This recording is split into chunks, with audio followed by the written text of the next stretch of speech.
Ha habido muchos casos, no sé si le ha pasado a ustedes, de la figura del cuidador principal, ¿verdad? Que normalmente suele ser la mujer que está cuidando al marido, no se despega allí de la cama, no se peina, no se ducha en su casa, duerme en el sillón o duerme en una cama incómoda.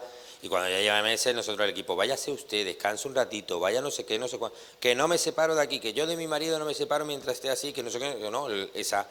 Y se quedan ahí. Bueno, y a lo mejor pues ahora resulta que la llaman de un banco porque tiene que ir a firmar unas cosas de las cuales ella no sabe nada porque se encargaba todo su marido, no sé qué. Total, la señora se va al banco y se muere el marido. Eso nos ha pasado a nosotros así de veces. Pareciere como si ese dijera, no me quiero morir delante tuya, voy a esperar que te vayas. Es curioso, ¿eh? Yo a veces lo he pensado, porque la coincidencia es suma, es mucha, ¿no? De que las personas muchas veces tienen la capacidad de decir, no quiero morirme, o en el inconsciente, no sé, pero esto nos ha ocurrido muchísimas veces, ¿eh? Y prefiero pensar en eso que en la ley de Murphy, ¿no? Como dicen algunos, eso es la ley de Murphy. No, es que hay muchas personas que quieren ahorrar, quieren irse incluso ahorrándole el dolor a sus seres queridos y se apagan o se mueren una vez que se despiden. En el fondo todos se despiden, luego lo veremos entre esta tarde y mañana. Bueno, ¿qué diferencia hay entre querer, morir, algo que probablemente hemos deseado en algún momento, casi todo ser humano, parte del proceso de adaptación vital, cuando nos frustramos, cuando nos cansamos, cuando fracasamos, y de crecimiento personal necesario, las pequeñas muertes cotidianas que decimos, que no es la muerte física, pero pequeñas muertes, porque morimos a la infancia para pasar a la adolescencia, morimos a la adolescencia para pasar a la responsabilidad de la juventud, morimos a la juventud para la vida adulta. En el proceso de enfermar se convierte en una fase inevitable del ajuste y afrontamiento de la pérdida de un estado de salud. Cuando alguien te hace un mal diagnóstico y dices, quiero morirme, no quiero pasar por aquí, ¿no? Cuando tenemos algo, pero es un proceso de adaptación. Insistir en morir es otra cosa. ¿Qué es lo que hace pensar, sentir y desear morir? Es lo que nos tenemos que interrogar. Claro, yo viniendo del campo de la psicología clínica, pues mi deber y mi responsabilidad profesional es investigar qué te está haciendo a ti querer, pensar o sentir que quieres morir, ¿no? ¿Qué es? ¿La no gana de vivir o es el miedo por pasar por una situación sufriente o dramática?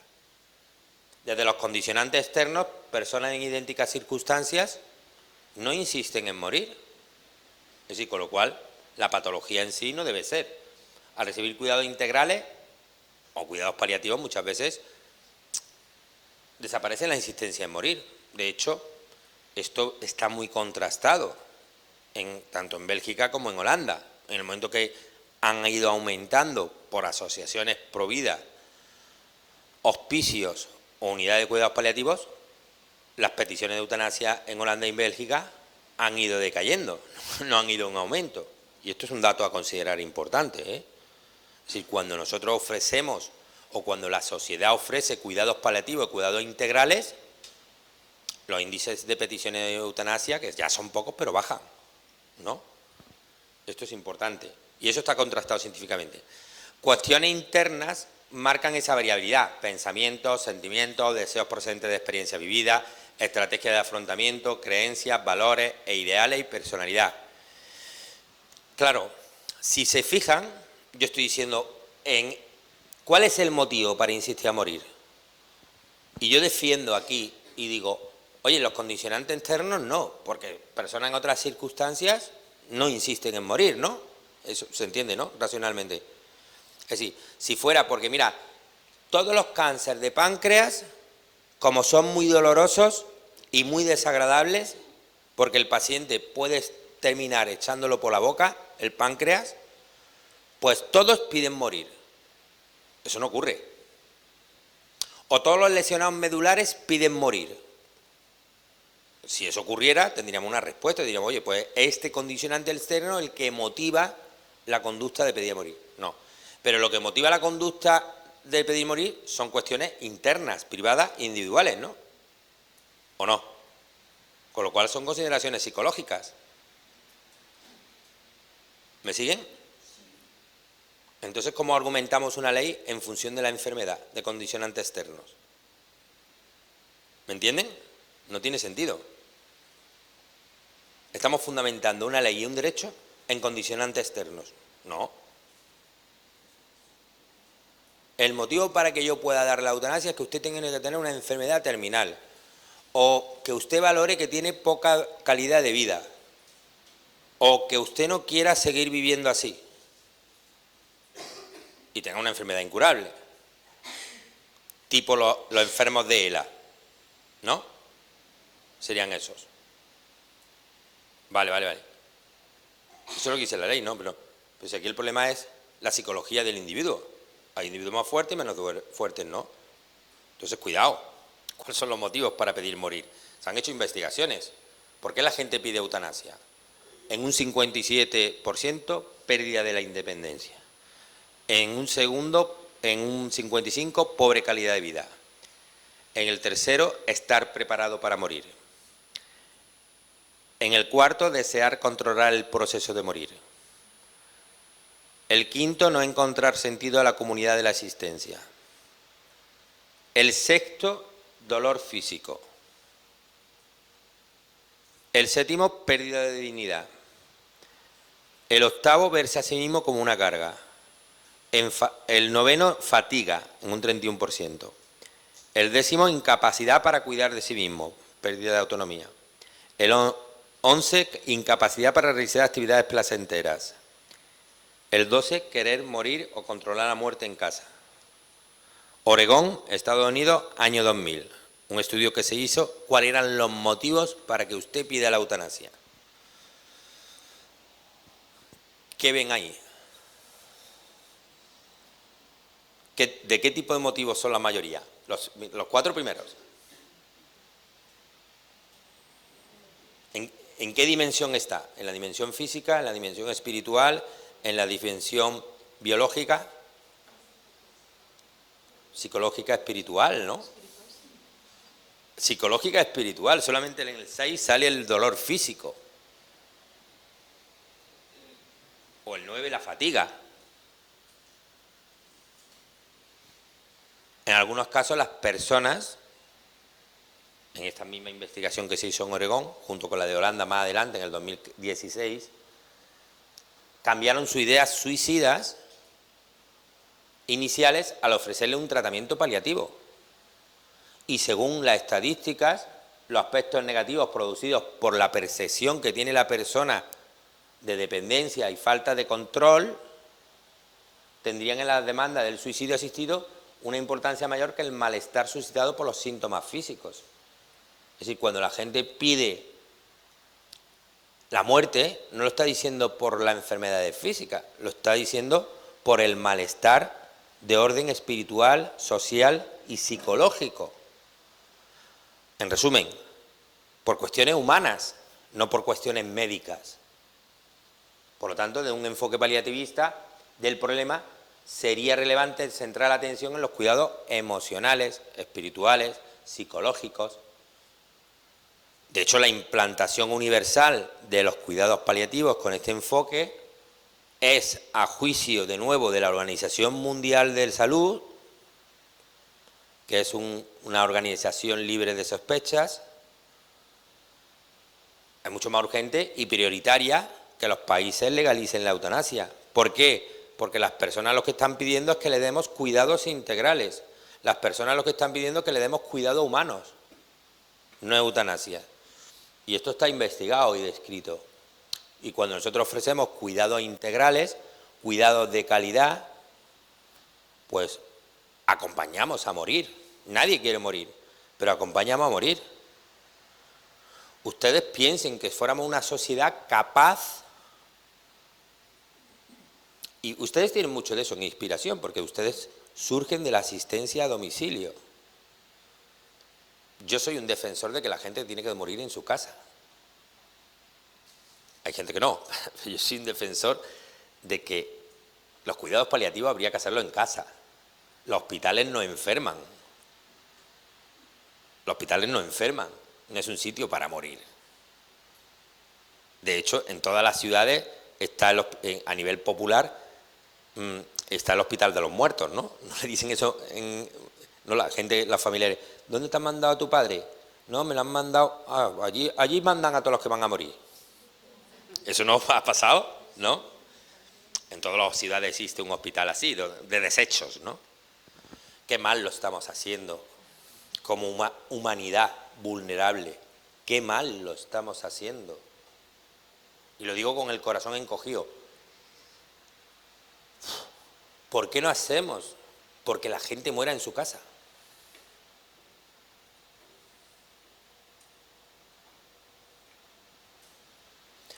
Yo creo que esa fue la intuición, y me corrigen ustedes, de su santa, de la Santa Madre, ¿no? La humanidad en su domicilio, la humanidad en el pobre, en la vulnerabilidad, en la enfermedad. La Santa no se dedicó a montar hospitales, creo, ¿no? Asistía en los hospitales que la llamaban, o incluso tuvo tan buena fama, que ayer lo hablábamos, que impresionante, en tan pocos años. A mí, al leer un par de biografías que me he leído de ella, a mí lo que más me impacta es cómo en tiempos tan difíciles como una guerra carlista, una pandemia, una situación de caos y de desorden, vuestra congregación, vuestro instituto,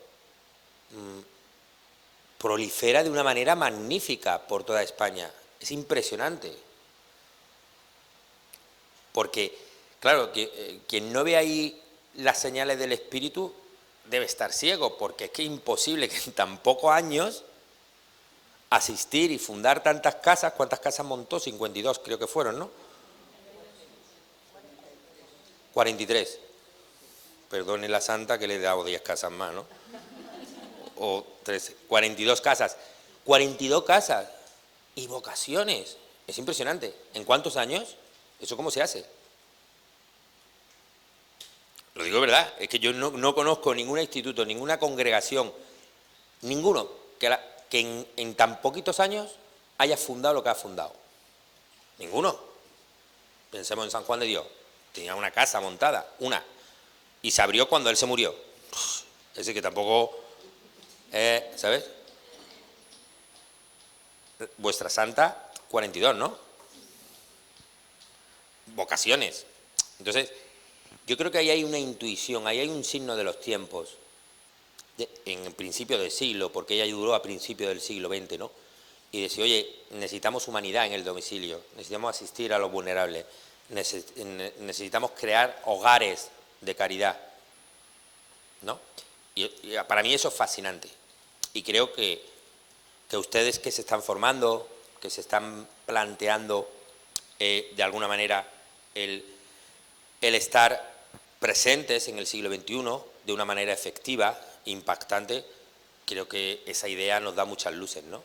Nosotros tenemos que hacer una asistencia a domicilio, crear estructuras donde la gente muera a gusto en su casa, y si nos tenemos que formar en bioética, nos formamos en bioética, si nos tenemos que formar en enfermería, nos formamos en enfermería, y si nos tenemos que formar, y si tenemos que contratar un médico, contratamos un médico, ya pediremos la subvención donde haga falta, ¿no? ¿Me entienden?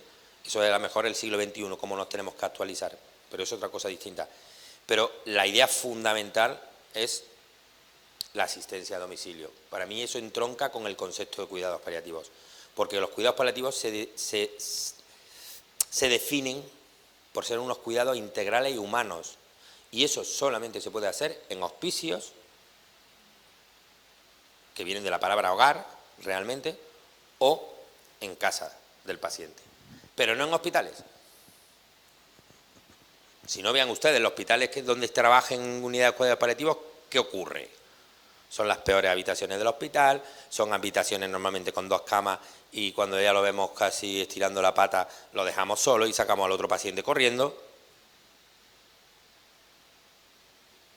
El olor, el tacto, el color, en la vista.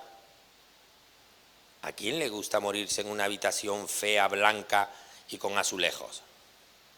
No sé, a mí no. A mí me gustaría morirme con mis sábanas, viendo un río o el mar, ¿no? Si podemos ser. ha puesto a pedir, ya que si nos dejan pedir cosas, podemos pedir, que luego, ¿cómo sería esa frase de en el vicio de pedir está la virtud de no dar? Eso de Aristóteles, vicio y virtud, ¿os acordáis? Pues realmente hay que recuperar, y si queremos darle una respuesta efectiva a la eutanasia, son los cuidados paliativos. Pero los cuidados paliativos hay que entenderlos, y yo los defiendo de esa manera, ¿no? Vamos a aproximarnos a ellos. Ortotanasia, maravilloso. No soy malagueño, pero Picasso sí era malagueño y tiene este cuadro que se llama Ciencia y Caridad, ¿no? Y me parece precioso, no sé a ustedes, pero a mí me parece precioso para manifestar lo que es la ortotanasia, el profesional médico y la asistentista humana, espiritual, o llamémoslo como sea, donde habla de ciencia y caridad en el final de los días, ¿no? ¿Qué es la ortotanasia? Es la actuación correcta ante la muerte por parte de quienes atienden al que sufre una enfermedad incurable y terminal. Relacionado con el LED. El LED es la limitación del esfuerzo terapéutico, que no es una forma de eutanasia, es limitar tratamientos desproporcionados. Refiriéndonos al entorno terminal y ante la inminencia de una muerte inevitable, los sanitarios deben saber que es lícito conformarse con los medios normales que la medicina ofrece. El rechazo de los médicos excepcionales o desproporcionados no equivale al suicidio asistido o a la omisión de ayuda de vida. Significa sencillamente la aceptación de la condición humana, una de cuyas características es la muerte inevitable, ¿vale? Y aquí es donde tenemos la polémica. Los límites del esfuerzo terapéutico están entre la obstinación terapéutica y el abandono, que ya lo habíamos visto en la ponencia del otro día. El final de la vida es un momento sagrado y requiere más que buena medicina. El final de la vida lo que requiere es humanidad, no requiere buena medicina, Lo que requiere es humanidad. Reglas básicas para no hacer un procedimiento, ¿vale? Limitación de esfuerzo terapéutico. Hago un parón aquí para, en el descanso que hemos tenido, que me han comentado varias cosas, vamos a ver. Quitarle la hidratación a un paciente, eso no es eutanasia. Eso no es limitación del esfuerzo terapéutico. Eso es ser inhumanos. Que una persona muera de sed. Simplemente. No nos liemos. Quitarle la hidratación a un paciente es ser un animal. Es ser profundamente inhumanos. No nos liemos con la eutanasia y con la limitación del esfuerzo terapéutico. Varias hermanas me han comentado que lo han visto en hospitales o en sitios o en residencias. Yo nunca me he encontrado eso, sinceramente. Es verdad que llevo fuera de los escenarios de los paliativos a nivel clínico. He estado 20 años en paliativos, pero en el 2015 dejé de estar en la clínica paliativa, ¿no? Acompañando, digamos, en hospitales o en residencias. Yo nunca lo he visto. Si ustedes lo han visto, las creo, profundamente. Pero que sepan que no es una cuestión de eutanasia, una cuestión de falta de humanidad, de falta de tacto, de falta de... No sé, es que eso no se le hace ni a los animales, ¿no? Creo, ¿no? O mojarle el labio con un poquito de agua, con una esponja, ¿no? Es decir, hombre, a lo mejor le podemos... Tampoco seamos papistas, a lo mejor le podemos retirar un suero porque vemos ya, pero no lo dejamos morir de sed. En el sentido, ni deshidratado, ¿vale? Hay que hidratarlo. A lo mejor le alimentación parenteral porque nos está generando infecciones, puede tener, ¿cómo se llama? ¿Qué se me ha ido? Bueno, reflujo y que se encharque el pulmón, que tengan neumonía, ¿no? Por la comida. ¿Cómo? Eso, está buscando la palabra de Sor Patricia, perfecta. Sí. Sí. Con 90 años, como tú bien dices, estaba ya prácticamente desahuciado. Le quitaron los suelos, le quitaron toda la medicación. Entonces, Yo esa noche estuve con ella, por supuesto, orando, y el Señor pues me iluminó. Dijo, a ver, si esta señora está a punto de la muerte, yo le volví a llamar a mí y le dije, por lo menos que esté hidratada. Le pusieron otra vez el suero, y bueno, y gracias a Dios, pues mi madre a las horas empezó, porque estaba en coma, empezó a despertar poquito a poco, y entonces ya le volvieron a poner medicación, y mi madre se fue recuperando, la sacaron de ese hospital, la llevaron a otro que, como tú bien dices, que son ya que los terminales, ya esta persona está aquí para morirse, y ahí salió adelante. Y mi madre duró un año más. Claro. Sí, bueno, pero no. Exactamente. Es totalmente, una experiencia. Lo habíamos comentado con los estados vegetativos persistentes o con los comas. Es verdad que se pueden dar esas situaciones, pero bueno, es que ahí realmente lo que usted me está comentando, si somos exhaustivos, no estamos hablando de eutanasia, no estamos hablando de limitación de esfuerzo terapéutico, no estamos hablando de mala praxis médica, o por lo menos falta de experiencia, ¿no? Porque ha habido un facultativo que ha tenido una intuición clínica equivocada, ¿no? Donde ha dicho, oye, esta señora está ya aquí con lo último, le quitamos todo y le... No, se ha equivocado usted. Para que vean que la ciencia, la medicina tampoco es la panacea, ¿no? Y es verdad que muchas veces no hay ninguna profesión a donde le exijamos más al personal sanitario que la médica, ¿no? Digamos, ¿no? Le exigimos mucho, pero también se pueden equivocar. Lo que pasa es que los precios de ellos se pagan, ¿no? Vuelvo a decir, nunca olvidemos el acto moral, la intencionalidad y la conciencia moral del individuo. ¿Qué intención tengo con esa conducta? Entonces, lo que a ti te pasó con tu madre es una mala praxis médica o un error de diagnóstico, ¿no? Entonces, no.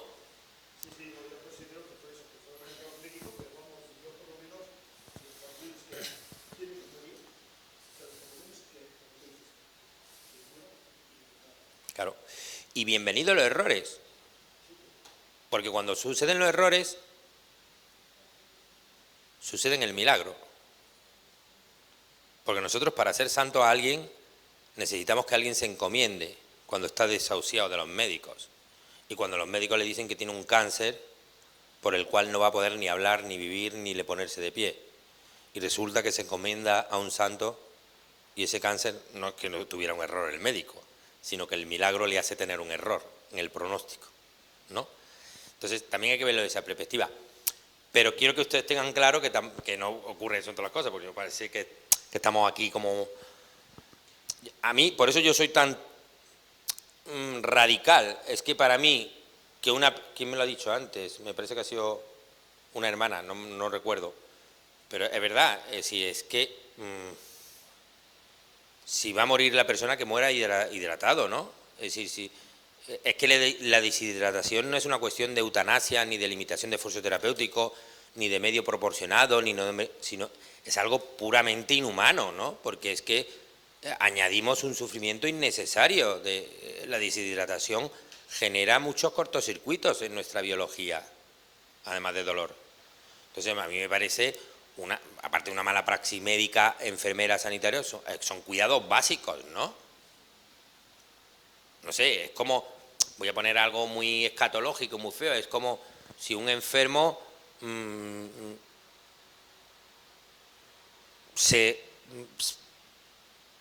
tiene deposición en el pañal montón y decimos, bueno, como se va a morir, no lo limpiamos, lo dejamos, ¿no? Imaginar, ¿sabes? Como lo vamos a enterrar, pues no lo limpiamos, ¿sabes?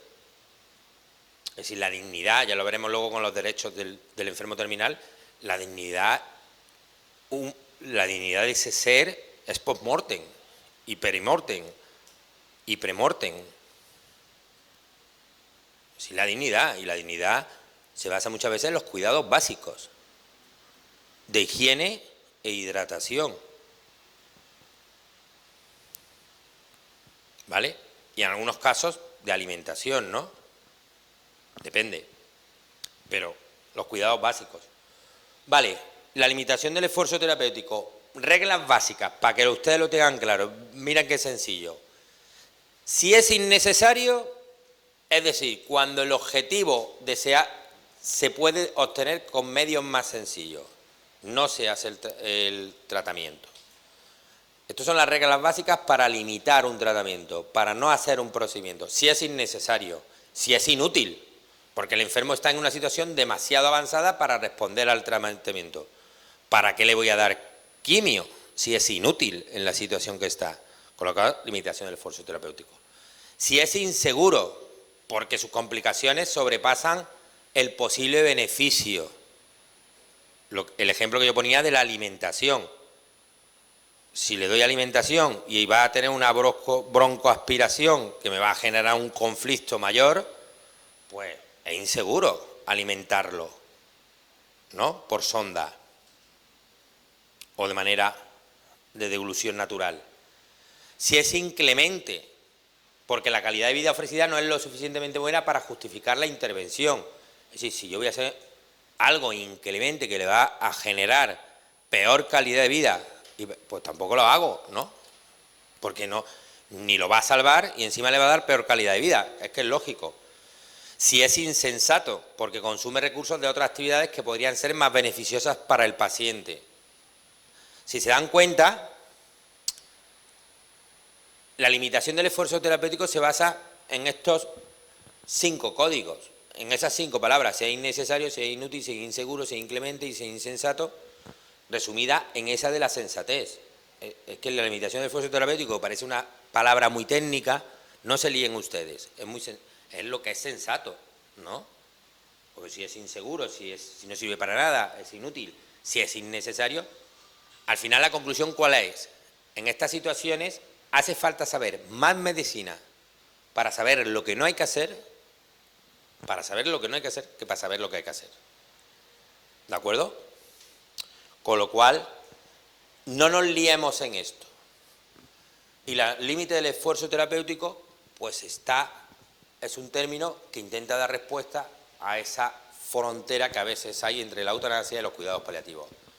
Mientras los cuidados paliativos no estén extendidos para todo ser humano que padezca una enfermedad terminal e incurable, no tiene sentido discutir de la eutanasia. Nosotros, esta ley, que no es una ley, esa frase la he sacado yo de la Organización Mundial de la Salud, no es ni mía, es decir, que es un ente que, como digo, es un ente laico a nivel europeo. No, a nivel mundial, perdón. No tiene sentido. Y estamos aquí debatiendo sobre la eutanasia, toda la población, por cuestiones ideológicas, pero no. Si lo primero que tenemos que decir es cómo vamos a acompañar en el siglo XXI la muerte a nuestros congéneres, a nuestros seres queridos, cómo vamos a acompañar a la muerte, qué dispositivos le vamos a hacer, cómo vamos a hacer los cuidados paliativos, tipo hospicis o tipo en su casa o domicilios asistenciales. Pero bueno, eso ideológicamente y políticamente y económicamente no interesa, con lo cual, pues, no se hace. Y a pesar de eso, la Organización Mundial de la Salud defiende los cuidados paliativos. Y a pesar de eso, nosotros defendemos los cuidados paliativos. Y a pesar de eso, nosotros nos inspiramos en los cuidados integrales, sobre todo en la humanidad, en la humanización, que como yo dije, es la mejor evangelización, sobre todo en este mundo hoy en día. Una humanización de los enfermos terminales es la mejor evangelización porque es testimonio, porque esos enfermos tienen necesidad de respuesta, tienen anhelo espiritual, tienen necesidad de consuelo emocional, tienen necesidad de no morir solos, sino acompañados. Cecily Sanders, que fue, digamos, una de las promotoras de los cuidados paliativos, nació en el 18 y muere en el 2005, y su filosofía de cuidados paliativos, ella hace los hospicis, ¿no?, en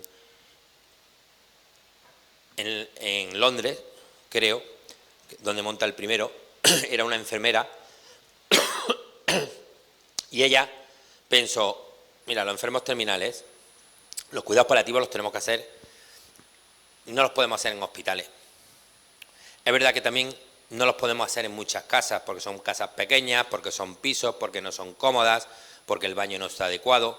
Pues vamos a crear instalaciones, vamos a crear hospices que lo que eran habitaciones que simulaban el hogar, ¿no? En esos modelos de hospices hay de todo. Hay hospices donde, allí por ejemplo en Benalmádena, hay uno que se llama Cudeca, con el cual yo he colaborado en alguna ocasión. Son ingleses, lo monta una inglesa que va a la Costa del Sol, inspirándose en Cecily Sander, y lo que coge es en un cerro una casa enorme, que es un chalet de una primera planta, y monta 20 habitaciones enormes, con su baño individual, con su jardín, con vistas a la playa, porque se ve la playa, se ve el Mediterráneo, y eso es un hospicio, ¿no? Y de esas 20 habitaciones, 5 de ellas son habitaciones limpias. ¿Qué son habitaciones limpias para los hospicios? Habitaciones donde se le permite a la familia o al paciente que ingrese allí llevar sus sábanas, llevar sus cuadros, llevar sus elementos que le reconozcan y le den identidad. Fascinante, ¿eh? Como rizamos el rizo de la humanidad. Pero eso debería ser así. Porque si no, ¿qué estamos haciendo con la muerte? La estamos deshumanizando. Porque si yo cojo a un moribundo y me lo saco y lo meto en una habitación estándar, impersonal, con sábanas tiesas y toallas tiesas de tanto lavado, ¿no? Eso enferma, ¿no? Más que consuela o cura, ¿no? Entonces, si yo le ofrezco al paciente otro tipo de cuidados, en lo pequeño, en lo insignificante, en lo sutil, en la oportunidad de que pueda poner sus cuadros o sus fotografías. Hay hospitales que no te dejan ni poner esto, ¿verdad? Hospitales de San Juan de Dios también, que no dejan ni poner cuadros ni cosas de esas porque estorban. En la enfermera no ponga aquí tantas cosas que no estorban, ¿no? Eso también lo hemos vivido. Pero bueno, tú me importas por ser tú.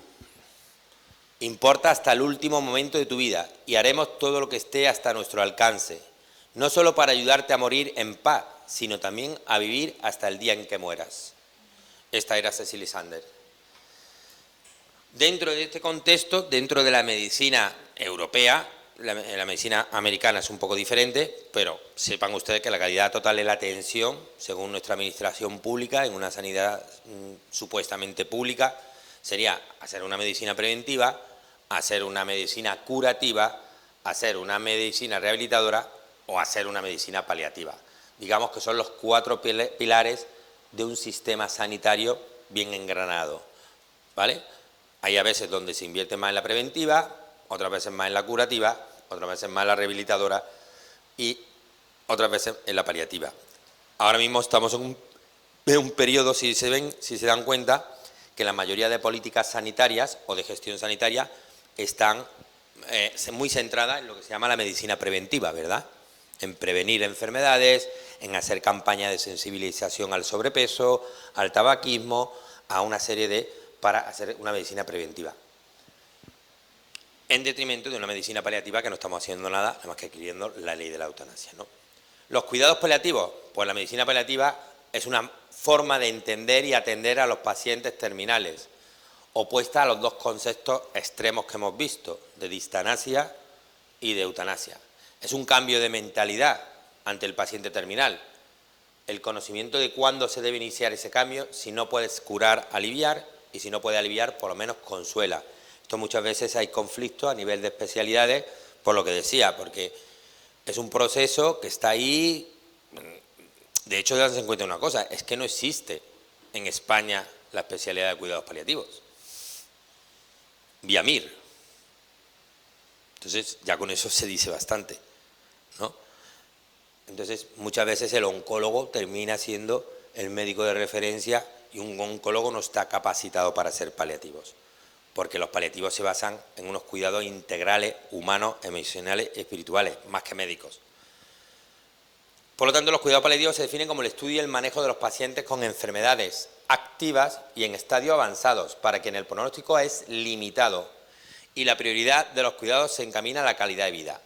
La fase terminal, esto es una definición clásica, es la presencia de una enfermedad incurable, progresiva y avanzada en situación de imposibilidad razonable de respuesta del paciente a un tratamiento específico, con presencia de numerosos problemas o síntomas intensos múltiples, multifactoriales, cambiantes, con un gran impacto emocional por parte del paciente, la familia y el equipo terapéutico, y con un pronóstico vital inferior a los 6 meses.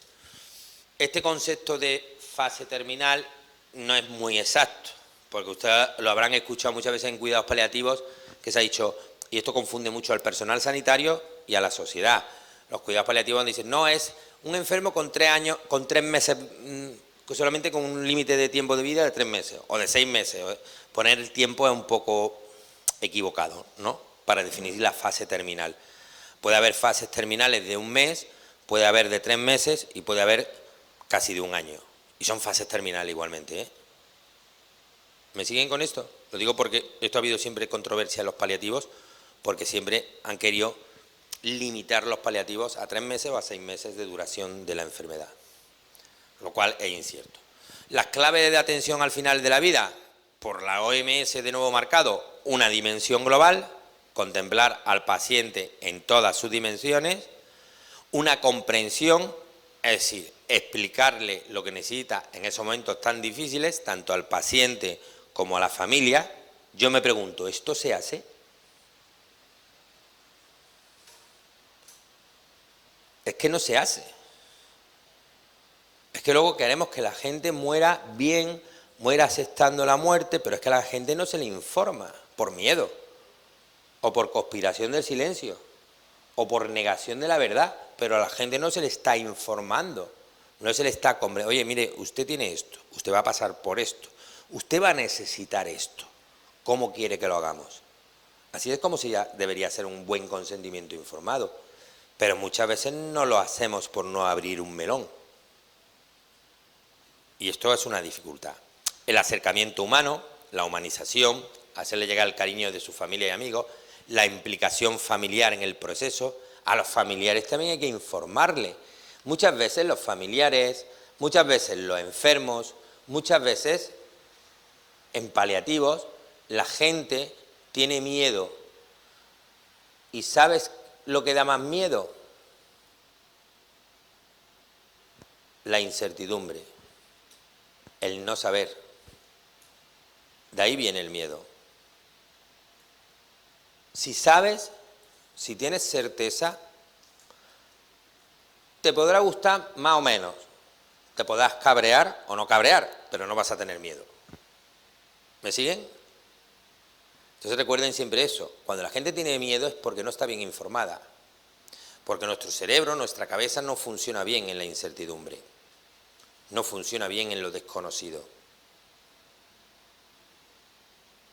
Nuestra cabeza necesita certezas o medianamente certezas, que en estos temas a lo mejor no las tenemos, pero tampoco podemos ocultar la realidad de una enfermedad, las consecuencias de una enfermedad, las necesidades de una enfermedad, a pacientes o a familias. Luego no nos podemos quejar si son personas que no se adaptan, que no nos dejan entrar. Tipo de asistencia, valorar si se debe ser domiciliaria o hospitalaria. Eso lo dice la OMS. Yo defiendo que deberíamos hacer todo el esfuerzo por hacerlo domiciliario. Por lo tanto, los pilares básicos en cuidados paliativos es un control de síntomas físicos, un apoyo psicosocial y espiritual a paciente y familia y un equipo interdisciplinar. El equipo interdisciplinar, ¿qué quiere decir? Pues que está compuesto desde el auxiliar, el pastoralista, el psicólogo, el enfermero, el médico, eso es y la familia. Incluso el mismo paciente, porque el trabajo en equipo interdisciplinar es trabajar desde y con el paciente. Esa es la diferencia, que en otro curso lo veremos, del trabajo en equipo. Hay un trabajo en equipo multidisciplinar, que son muchas disciplinas que trabajan para el paciente, y la interdisciplinaridad es lo que hace interaccionar a las diferentes disciplinadas, incluido el paciente y la familia. ¿Vale? Bien, principio de los cuidados paliativos. La persona es un todo. en el que se incluyen factores físicos, sociales, emocionales, psicológicos y espirituales. Potenciar la autonomía personal, respetando los derechos del enfermo acerca de su capacidad de elegir y tomar decisiones basadas en una información objetiva, no traumática, humana y verdadera. Nunca engañar, nunca simular. Calidad de vida. El objetivo primario es tener la calidad de vida mejor posible, mediante la consecución de objetivos relacionados con el confort del enfermo. Algo que no se le olvidan muchos paliativistas en los hospitales. El servicio asistencial son las 24 horas del día, 7 días a la semana. Ofrecer cuidados continuados hasta el final de todo el proceso. ¿Qué ocurre en los hospitales? ¿Cuántos pacientes mueren un sábado y un domingo y el médico está de vacaciones? Está de descanso. Bueno, que tiene que descansar el pobre hombre también, ¿no? O el psicólogo. No, es que mi día de vacaciones. Bueno, pues tendremos... Los cuidados paliativos son costosos, realmente, ¿no? Pero merecen la pena, porque son humanos. Y no encuentro una cosa más humana en qué invertir lo que tengamos, que en acompañar la muerte, ¿no? Hay que tener una voluntad política y económica, obviamente. Los cuidados son hasta el final. Y el equipo multidisciplinar, constituido por profesionales de la salud y con la colaboración de otros profesionales como pueden ser los voluntarios, el personal de limpieza, pero todos sensibilizados y entrenados en la filosofía de atención paliativa. Los miembros del equipo paliativo, enfermero, médico, psicólogo, pastoralista, limpiadora, todo lo que haya en ese hospital o en esa unidad de cuidados paliativos debe estar formado en paliativos, porque si no, no es una enfermera de cirugía que hace una guardia, ¿no? La OMS, darse cuenta los 7 objetivos que dicen que deben tener los cuidados, para que veáis que no vamos muy desencaminados. Alivio del dolor y otros síntomas, control de síntomas, no alargar ni acortar la vida, dar apoyo psicológico, social y espiritual. Insisto, esto lo dice la Organización Mundial de Salud. Reafirmar la importancia a la vida, lo dice la Organización Mundial de la Salud. Considerar la muerte como algo natural, proporcionar sistemas de apoyo para que la vida sea lo más activa posible y dar apoyo a la familia durante la enfermedad y el duelo. Lo que hablábamos ayer de la corresponsabilidad en el duelo, es que si luego no trabajamos el duelo, pues al final todo esto cae en vacío roto, porque al final cuando nosotros trabajamos el duelo, ¿qué quiere decir? Estamos trabajando la muerte, estamos trabajando para los paliativos también. Y muchas veces cuando los familiares se despiden en nuestro hospital no lo volvemos a ver, ni nadie lo acompaña al duelo, ni hacemos procesos de duelo. Con lo cual esa es mi defensa. Los componentes esenciales, por lo tanto, en ese triángulo ya conocido y famoso de los cuidados paliativos, es el control de síntomas, el apoyo espiritual psicosocial, el trabajo en equipo interdisciplinar que tiene la familia y la paciente, donde hay 3 aspectos que siempre se tienen que guiar la visión sanitaria de los cuidados paliativos, que es la esperanza, la honestidad y la disponibilidad. Tenemos que estar disponibles para enfermos y familia, tenemos que ser honestos con ellos, no engañarlos, no decirles verdades camufladas, utilizar la verdad soportable, que es un término de la bioética. La verdad soportable es darte, tampoco ahora dicen, no, es que me ha dicho, yo he hecho un curso paliativo y me han dicho que hay que ser honesto y decir la verdad. Bueno, ya, pero dile la verdad soportable para el paciente. Tú no vas a llegar y le dices, oye, que te quedan 3 días, tío. Yo soy honesto, 3 días. No, tampoco se hace así, Uno tiene que establecer una relación humana con el otro y ser honesto en esa relación humana. Y la esperanza. Siempre, siempre, siempre hay esperanza. Y miran, en un paciente agónico siempre hay esperanza. Si lo quieren desde un punto de vista neurológico, nuestro cerebro para funcionar necesita esperanza, para motivarse. Y la esperanza para un paciente terminal puede ser: intente dormir, coma un poquito, que luego esta tarde lo voy a afeitar porque el sábado, mire, faltan para el sábado 3 días, va a venir su nieto a verlo. Eso es esperanza. ¿Me siguen? Esperanza no es decirle, ya verá cómo se cura y va a poder ir a la comunión de su nieto. Y su nieto tiene 20 meses. Eso sale falsa esperanza, ¿no? La esperanza tiene que ser real, tangible, tocable, ¿no? Y a los enfermos terminales y agónicos le podemos dar esperanza. Este sábado va a venir tu hija de Madrid a verte. ¿Cómo quieres que te vea? ¿Quieres que te afeitemos? ¿Qué ropa quieres ponerte? ¿Quieres estar en pijama o quieres ponerte tu ropa? ¿Y qué colonia te gusta? ¿A qué quieres oler? ¿A cítricos o a flor de jazmín? En los pequeños detalles está el cuidado humano. En paliativos, ¿de acuerdo? Entonces,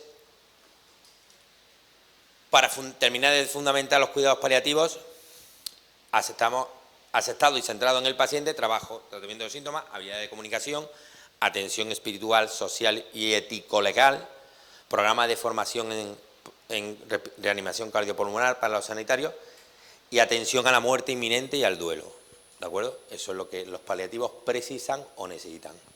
Consideraciones en cuidados paliativos. Hacer cuidados paliativos no es hacer sedación paliativa y al revés, ¿vale? Ahora lo vemos. La sedación paliativa no es la alternancia a la eutanasia, ¿vale? La sedación paliativa es una indicación médica. ¿Requisitos para una sedación paliativa? Que exista un síntoma refractario. Exige disponibilidad de medios para aliviar de un síntoma, incluyendo el conocimiento del experto. La intención es el alivio del malestar, el sufrimiento de esa sedación. La intención no es matar al otro. Y la disminución proporcionada del nivel de conciencia se debe ser de manera proporcionada, no de golpe. La sedación siempre, saben ustedes que una persona que haga una sedación la va haciendo gradual. Sobre todo en otras cosas porque muchas veces hay síntomas refractarios en paliativos. Esto es una cuestión pragmática, pero quien haya trabajado en paliativos lo sabrá. Es decir, hay situaciones en que un síntoma refractario, como una disnea grave o una situación de dolor insufrible a nivel de hueso, ¿no? O dolor grave, pues te exige una sedación rápida para controlar ese dolor, pero claro, ha sido de repente y al pobre hombre no le ha dado tiempo a despedirse de su familia.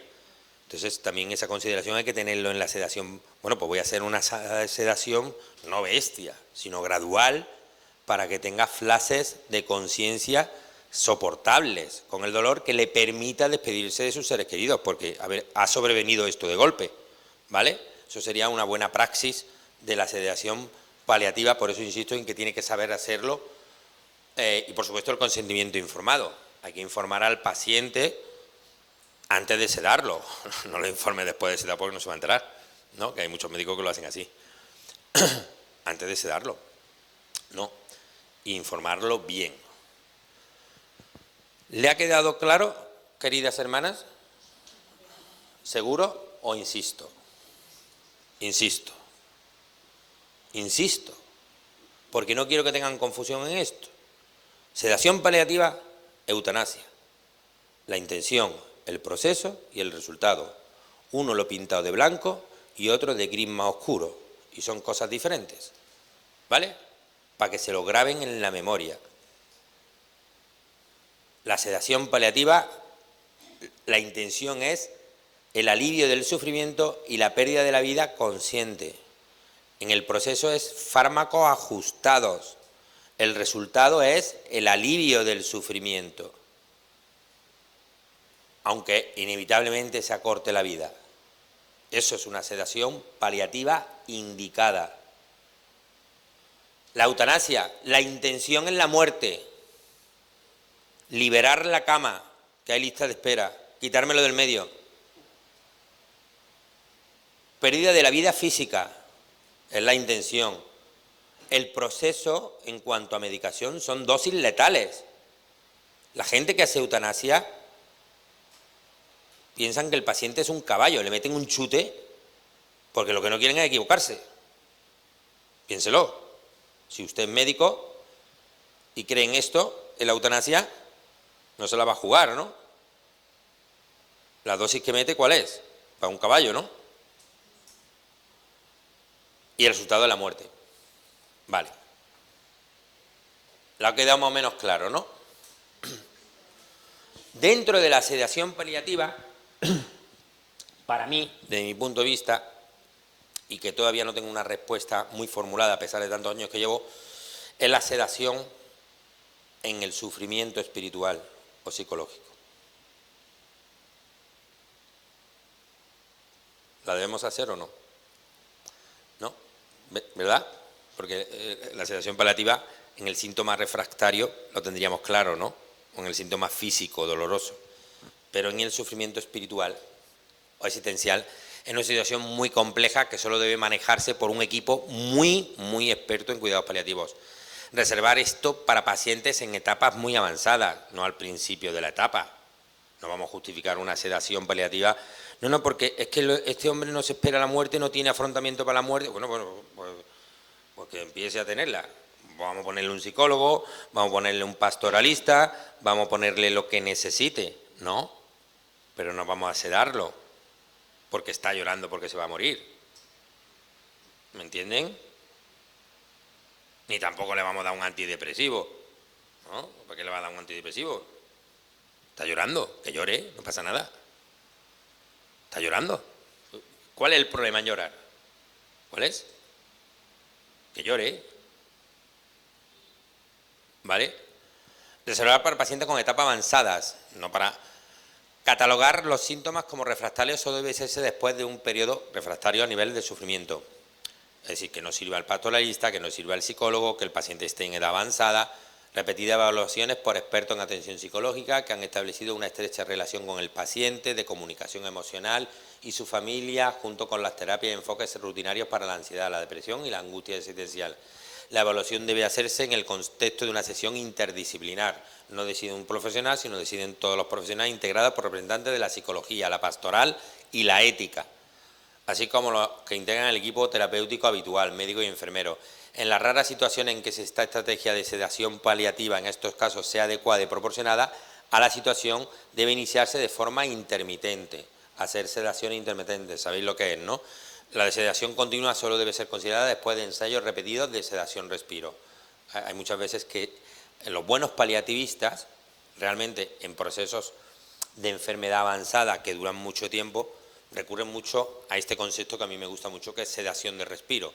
Bueno, vamos a dar un respiro a la familia, vamos a dar un respiro al paciente, entonces hacemos una sedación de respiro, pero no es permanente, ¿vale? Luego volvemos a despertar, volvemos a recuperar fuerza, volvemos a acompañar a morir, volvemos a crear espacios para la despedida y para los asuntos inconclusos que tenga el paciente, ¿de acuerdo? Por lo tanto, la máxima de los cuidados paliativos es esta, ¿no? Si puedes curar, cura. Si no puedes curar, alivia. Y si no puedes aliviar, consuela. Y si no puedes consolar, acompaña. ¿Vale? Con el silencio que decíamos ayer. Bien. ¿Cuáles son los derechos del enfermo terminal? Y con eso terminamos. 15 derechos. Primero, tengo derecho a ser tratado como un ser humano vivo hasta el momento de mi muerte. Primer derecho. Segundo derecho, tengo derecho a mantener una esperanza, cualquiera que sea esta esperanza. Tercer derecho, tengo derecho a expresar a mi manera mis sufrimientos y mis emociones por lo que respecta al acercamiento de mi muerte, sin juicios ni prejuicios. Cuarto, tengo derecho a obtener la atención sanitaria. Tengo derecho a obtener la atención sanitaria, incluso si los objetivos de curación deben ser cambiados por lo de confort. Derecho a tener un diálogo confiado con todos los profesionales. Y un diálogo confiado es un diálogo con personas que no me mientan, en las cuales confíe y que no me cambien. Tengo derecho, como enfermo terminal, a no morir solo. Tengo derecho a ser liberado del dolor y no sufrir inútilmente. El sufrimiento inútil no sirve para nada. Tengo derecho a decidir sobre mí mismo y sobre las intervenciones a que se me vaya a someter. Octavo, tengo derecho a obtener una respuesta honesta, cualquiera que sea mi pregunta. Derecho a saber la verdad soportable de mi situación. Tengo derecho a no ser engañado. Noveno, insisto mucho en la honestidad, y saber la verdad soportable. Décimo, tengo derecho a recibir ayuda de mi familia en la aceptación de mi muerte. 11, tengo derecho a morir en paz y con dignidad, limpio, oliendo bien, con higiene, siendo humano, sin estar deshidratado. Tengo derecho a morir en paz y con dignidad, eso es la dignidad. Tengo derecho a conservar mi individualidad y a no ser juzgado por mis decisiones, que pueden ser contrarias a las de otros. Tengo derecho a ser cuidado por personas sensibles, competentes, que van a intentar comprender mis necesidades y que serán capaces de ayudarme a enfrentarme con la muerte. 14. Tengo derecho a recibir asistencia espiritual y libre conciencia. Tengo derecho a tener libre conciencia y tengo derecho a recibir asistencia espiritual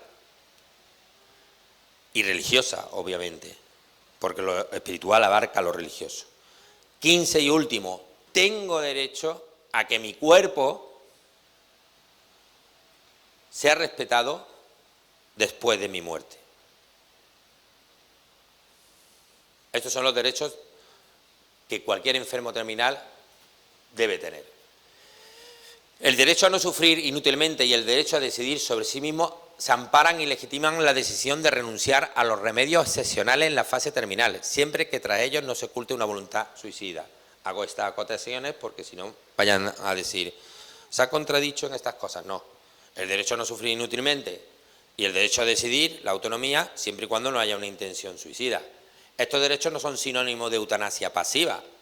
Cuando la muerte aparece como inevitable, no porque no se haga nada, sino es porque es inevitable, porque ya no hay remedios eficaces. El enfermo puede determinar si está en condiciones de, por ejemplo, hay enfermos en estas situaciones que aceptan, esto sería un ejemplo de generosidad de algunos enfermos, ¿no? Como la donación de órganos, ¿no? Aceptar que se ensayen en él medicación y técnicas en fase experimental. Hay muchos enfermos, y esto éticamente, ¿cómo se llama?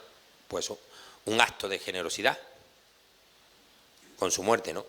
Porque le estamos haciendo tratamientos para experimentar y para la investigación para que a otros les sirvan. ¿Entienden esto? Son experimentaciones, ¿eh? Con todos los riesgos que conllevan. Pero es el paciente el que dice, mira, ya que me queda poco, quiero ser útil. Si quieren ensayar ustedes conmigo algún fármaco experimental, háganlo y estudien los efectos. Pero no me abandonen. Rechazar o interrumpir la aplicación de estos remedios, una vez que se hayan iniciado. Contentarse con los medios paliativos para mitigar el dolor. En la inminencia de la muerte, rechazar el tratamiento obstinado, que es la limitación del esfuerzo terapéutico que hemos visto, aunque sin rehusar a los medios normales o comunes que le permiten sobrevivir. La hidratación, ¿no? Mínima, ¿no? Uno de los derechos del enfermo es el de no sufrir con un dolor físico innecesario durante el proceso de su enfermedad. El enfermo en fase terminal experimenta además un sufrimiento psíquico espiritual intenso, provocado por la colisión entre la posibilidad de la muerte y la esperanza de seguir viviendo que aún alienta en su interior. La obligación del sanitario es suprimir la causa del dolor físico, o al menos aliviar sus efectos. Pero también todo personal sanitario de paliativos le compete junto a los familiares la responsabilidad de dar o facilitar el soporte emocional y espiritual y religioso al enfermo que sufre. La deontología sanitaria impone los deberes positivos de aliviar el sufrimiento, mantener en lo posible la calidad de vida que declina y ser guardián del respeto a la dignidad humana. ¿Por qué pongo esto? ¿Por qué pongo esto? Porque yo esto sí me lo he encontrado en hospitales, que lo que marca la deontología con pacientes terminales, y me lo he encontrado en unidades de cuidados paliativos, lo que marca, es decir, te encuentras que en la planta hay 2 o 3 enfermeras que son ateas, y porque ellas no lo consideran necesario no llaman al cura o al pastoralista. Esto es así, ¿eh? Esta gente es para denunciarla, porque está incumpliendo el código deontológico. Usted crea o no crea, pero la normativa en cuidados paliativos desde la Organización Mundial de la Salud le está diciendo que usted le tiene que prestar a la familia y al enfermo asistencia espiritual. ¿Se entera? Asistencia espiritual. ¿Se entera? Asistencia espiritual, querida enfermera. Y si esta persona es religiosa y lo solicita y es católica, usted le tiene que facilitar la asistencia sacramental. ¿Se entera, enfermera? Y esto lo tenemos que defender. Esto es código deontológico. Esto no es proselitismo, no es la religión que va por su... No nos hagamos más laicos de lo que somos. Esto es código deontológico. Y lo dice la OMS. Usted le tiene que dar asistencia al enfermo en lo espiritual y lo religioso. La situación más surrealista que yo me he encontrado en una unidad de cuidados paliativos es de que un equipo de enfermería no han tenido ningún interés en facilitar que el sacerdote o el agente de pastoral vaya al enfermo, y ahora se hayan vuelto locos por toda Córdoba, capital y provincia, Sevilla incluida y Jaén, en buscar un hamán árabe de estos para atender a un enfermo árabe. Esto lo he vivido yo. Y tú dices, bueno, estamos muy locos, ¿no? Entonces, cuidado con esa ideología que nos mata, ¿no? Nosotros tenemos el derecho de nuestra parte. El enfermo lo tiene, no nosotros. El enfermo tiene derecho a la asistencia espiritual y religiosa. Y cuando decimos religiosa, decimos ritual y sacramental. No lo olviden, ¿eh? Que nos encontramos muchos enemigos en la calle, ¿eh? Indocumentados, porque están indocumentados. Nosotros tenemos razones de peso.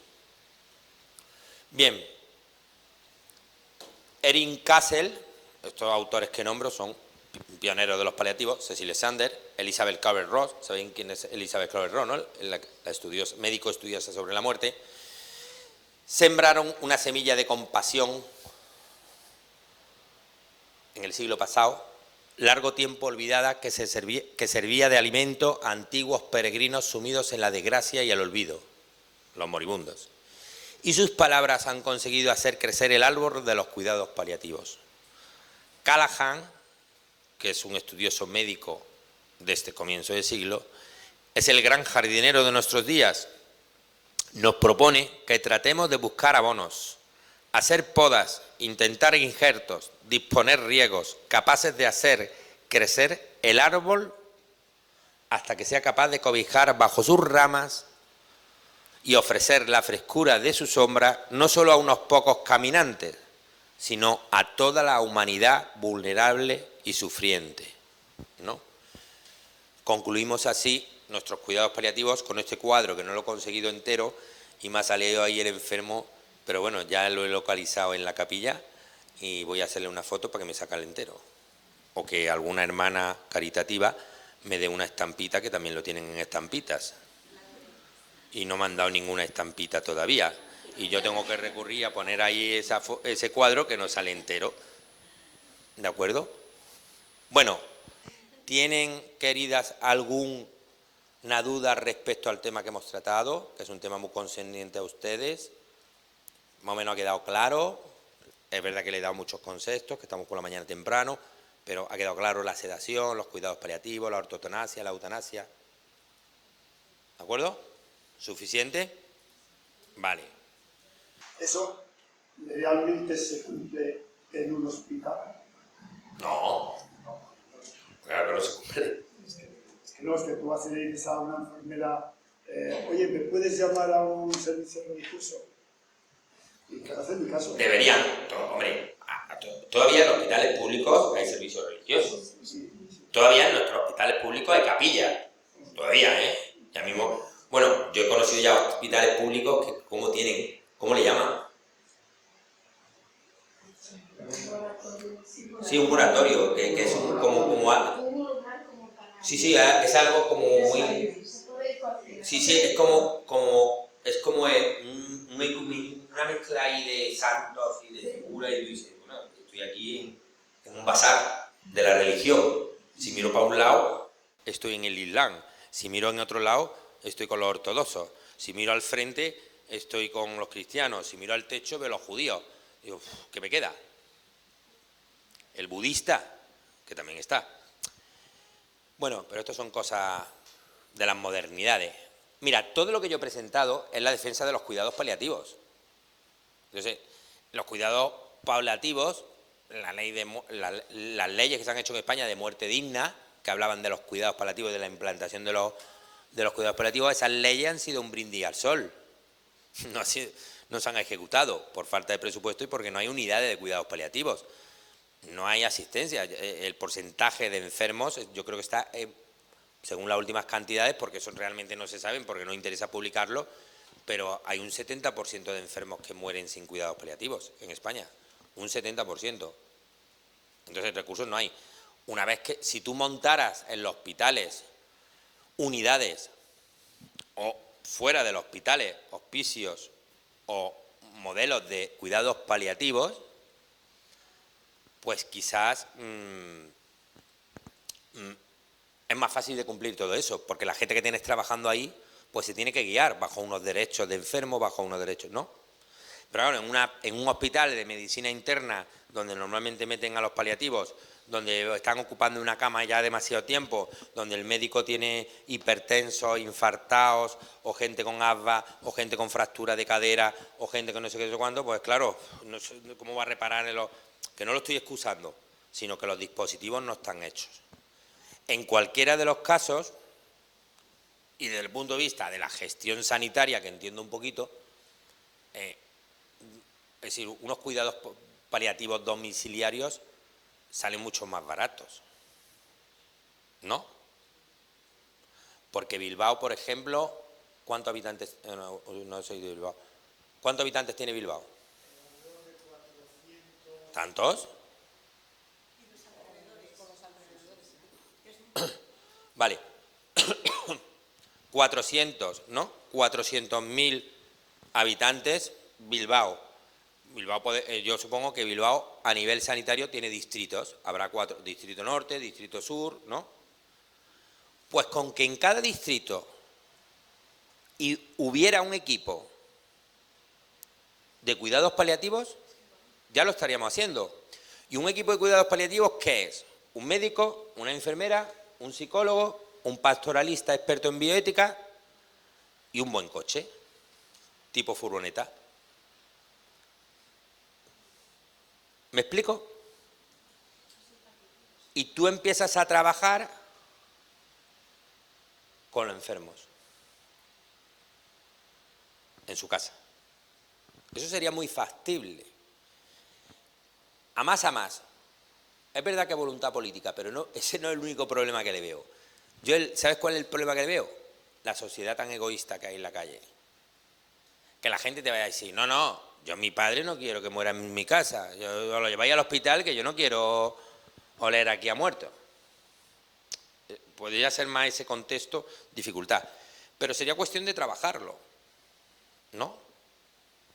Ahora, intentar hacer paliativos en un hospital comarcal, en una unidad, bueno, reservamos 10 camas por la proporción de, que es poco, para todos los 400.000 habitantes, venga, reservamos 10 camas, pero bueno, y ampliamos o metemos doble, no sé qué, en un contexto de profesionales que no son expertos en paliativos, de gente que lo mismo está atendiendo un paliativo a las 10 de la mañana y a las 10:30 está atendiendo a un infartado. ¿Sabes? Aunque bueno, también hay que reconocer que vosotros tenéis aquí Santurce, el Hospital San Juan de Dios de Santurce, que tiene una brillante unidad de cuidados paliativos y un instituto de investigación al final de la vida. ¿Vale? Supongo que...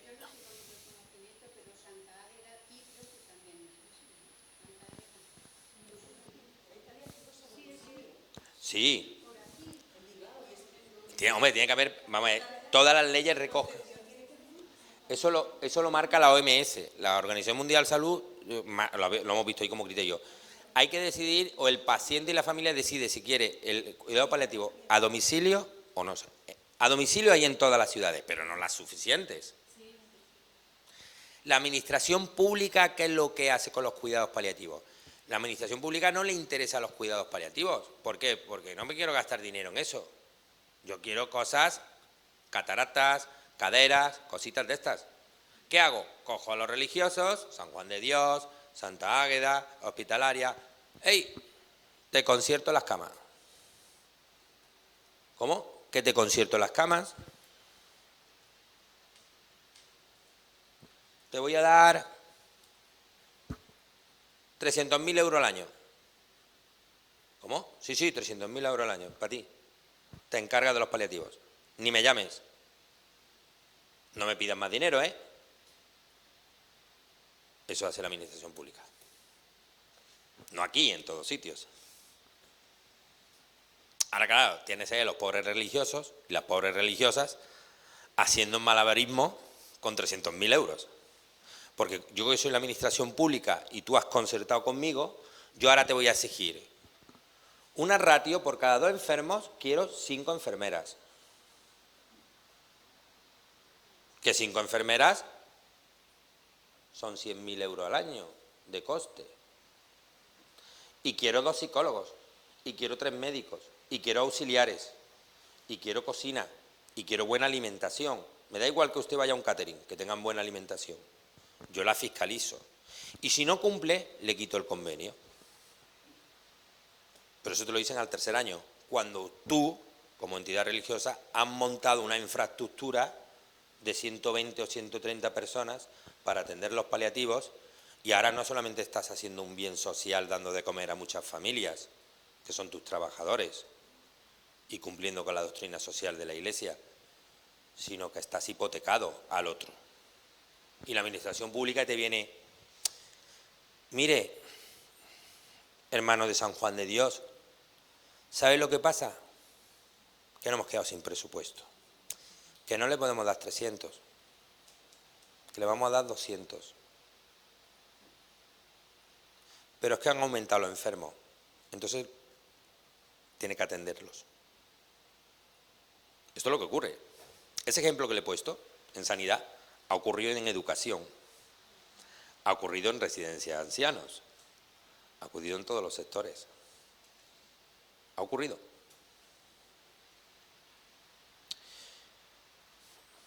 La sanidad, el camino que lleva a la sanidad es la iniciativa privada. Y al decir privada quiero decir no con ánimo lucrativo. Puede ser una iniciativa privada sin ánimo lucrativo, ¿no? Pero creo que esa va a ser la línea. Sobre todo en este tipo de enfermedades que no interesan o que no dan dinero o que son deficitarias por definición porque tienen unos elevados costes, ¿no? Entonces ahí habrá mucha gente que no le interesa porque lo que interesa es tener ingresos con su actividad sanitaria. Estos aspectos, pues, se van a ocupar por iniciativas privadas, o bien de diócesis, o bien de grupos religiosos, o bien de las asociaciones tipo Asociación Española contra el Cáncer, más laicas, pero al final estas respuestas van a venir de entidades privadas o de personas particulares que quieran hacer esto, y va a haber modelos desiguales, porque va a haber modelos donde la sanidad sea muy cara, donde a lo mejor puedan, por eso decía ayer que la muerte es una guadaña inequitativa, ¿no? Desigual. Habrá gente que tenga dinero para poder morir con cuidados paliativos y lo pague. ¿Qué hacemos? ¿sabes? Entonces, realmente yo sigo creyendo que la nueva evangelización va por ese camino de la nueva humanización, de los retos desafiantes que los vulnerables nos traen en el día a día, ¿vale? Y Lourdes, María José y Lourdes, vale. Pues entonces me gustaría pedirle a las hermanas el esfuerzo que hacen por grabarme, ¿no? ¿Le damos un aplauso?